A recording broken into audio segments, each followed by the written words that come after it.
दशकों भारतवर्ष में अनेक संत समागम होते रहते हैं, लेकिन एक ऐसे संत का समागम जो अगर होता है तो पूरे विश्व, यहाँ तक कि भारत के बच्चे बच्चे तक और विश्व के चप्पे चप्पे तक उसकी खबर पहुँच जाती है, उसका प्रचार होता है।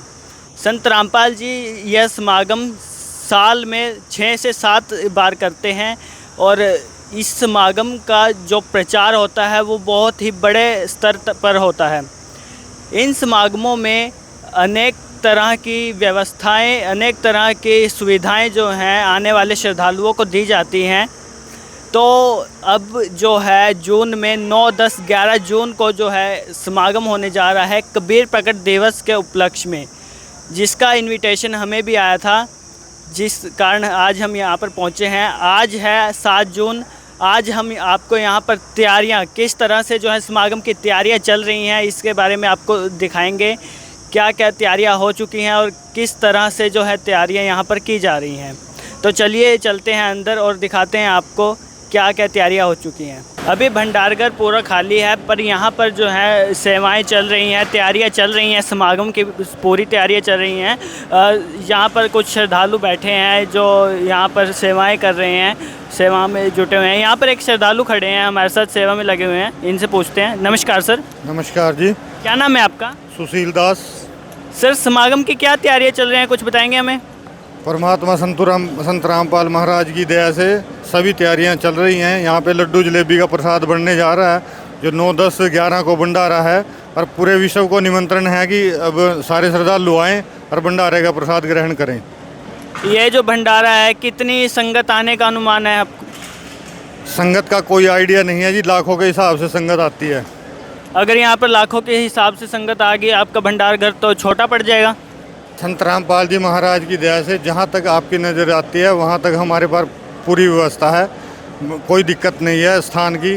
15 से 20 हज़ार लोग एक टाइम में हमारे यहाँ भंडारा कर सकते हैं जी। 15 से 20 हज़ार। और यहाँ पर जो भंडार घर है वो कितना बड़ा आप हमारे को बता रहे हो? कम से कम 15 से 20 हज़ार एक टाइम में खाना खा सकते हैं जी। शाम तक जब रात दिन भंडारा चलता है, कम से कम लाखों की तादाद में लोग भंडारा कर सकते हैं जी। मतलब पूरी तैयारी है आपकी समागम के भंडारे की? हाँ जी, संत रामपाल जी महाराज की दया से अभी हमारे पास 2 दिन का टाइम है। लड्डू जलेबी भंडारा सारी तरीके की व्यवस्था करी जा रही है, जिसमें 9, 10, 11 को भंडारा है। पूरे विश्व को निमंत्रण है, आए यार अपना भंडारा प्रसाद ग्रहण करेंगे। मालिक देसी घी का भंडारा है?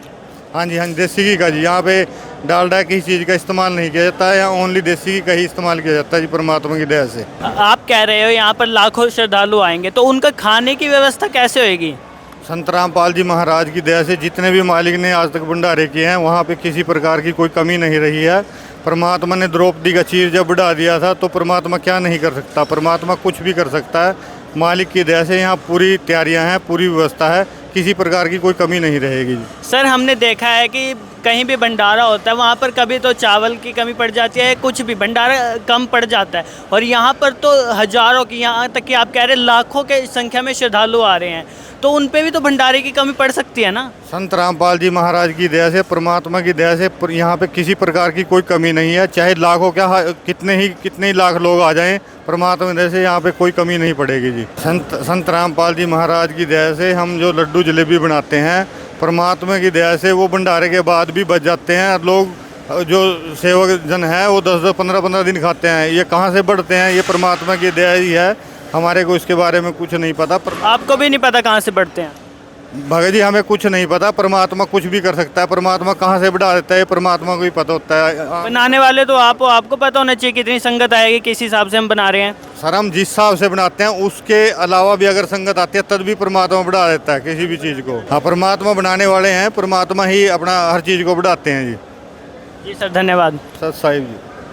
तो जैसा कि ये कह रहे हैं यहाँ पर हज़ारों की संख्या में 20 हज़ार 30 हज़ार जो श्रद्धालु हैं यहाँ पर एक साथ भंडारा कर सकते हैं, और यहाँ पर जो है दिन में लाखों की संख्या में भंडारा कर सकते हैं। जैसे कि आप खुद भी अनुमान लगा सकते हैं, एक टाइम में 20 हज़ार श्रद्धालु भंडारा कर रहे हैं तो दिन में कितने करके जाएंगे। तो इस हिसाब से अभी यहाँ पर व्यवस्थाएं चल रही हैं। अभी हम आपको अंदर पंडाल का नज़ारा दिखाएंगे, पंडाल में क्या कुछ व्यवस्थाएं हो रही हैं। अभी हम पहुँच चुके हैं पंडाल में, और यहाँ पर अभी तो पंडाल खाली है श्रद्धालु अभी पहुंचे नहीं हैं पंडाल में, पर जैसे ही समागम शुरू होगा 9 तारीख को, तो यहाँ पर पंडाल पूरा भर चुका होगा। यहाँ पर संगत जो है, श्रद्धालुओं की भीड़ जो है यहाँ पर पहुंच चुकी होगी। और अभी हमारे साथ कुछ श्रद्धालु जुड़े हैं जो यहाँ पर सेवादार हैं। नमस्कार सर। सत साहिब जी। क्या नाम है आपका? सर बलराज दास। यहाँ पर कहाँ से संगत आने का अनुमान है कुरुक्षेत्र में? सर यहाँ पे छत्तीसगढ़, झारखंड, उत्तराखंड, हिमाचल प्रदेश और हरियाणा के लगभग 5 जिले यहाँ पर आएंगे जी। तो बाकी जो भारत के संगत बच गई वो कहाँ जाएगी? सर ऐसा है, ये जो समागम है पूरे भारत में 12 आश्रम में आयोजित किया जा रहा है। तो 12 आश्रम जो जिसके आश्रम नज़दीक पड़ता है वहाँ भगत जन आएंगे, और ये पूरे भगत भी आएंगे और जगत भी आएंगे, सभी को न्योता दिया गया। सर जी, क्या नाम है आपका? गुरनाम दास। क्या क्या यहाँ पर जो है व्यवस्था भी हो चुकी है? सतगुरु रामपाल जी महाराज की दया से जो व्यवस्था की जा रही है, ये परमात्मा की जो स्टेज है वो तैयार हो रही है। भक्तों के लिए और भक्तमतियों के लिए अलग अलग व्यवस्था की गई है। भक्तमतियों की व्यवस्था इस साइड है और भक्तों के लिए ये पंडाल दूसरी साइड लगाया गया है जी। अलग अलग व्यवस्था की गई है। अलग अलग व्यवस्था है दोनों की। जैसे कि आप देख सकते हैं, इतनी गर्मी में जो है यहाँ पर ऊपर जो है ठंडी हवा के लिए फुहारे लगाए गए हैं। ये ठंडी हवा की व्यवस्था की गई है, आप देख सकते हैं। और महिलाओं और पुरुषों के जो अलग अलग पंडाल हैं यहाँ पर बनाए गए हैं, और यहाँ पर उनके बैठने के लिए गद्दे रजाई की व्यवस्था है, और बड़े बड़े पंखे यहाँ पर लगाए गए हैं। और ठंडी हवा के लिए इन्होंने यहाँ पर फुहारे की व्यवस्था की गई है, पानी की व्यवस्था की गई है, जिससे यहाँ पर पंडाल जो है ठंडा रहे। और अभी आप हमारे पीछे देख सकते हैं कि जो दरबार साहिब जो कहते हैं, एक स्टेज है संत रामपाल जी का, जहाँ पर प्रणाम करते हैं सभी श्रद्धालु आकर।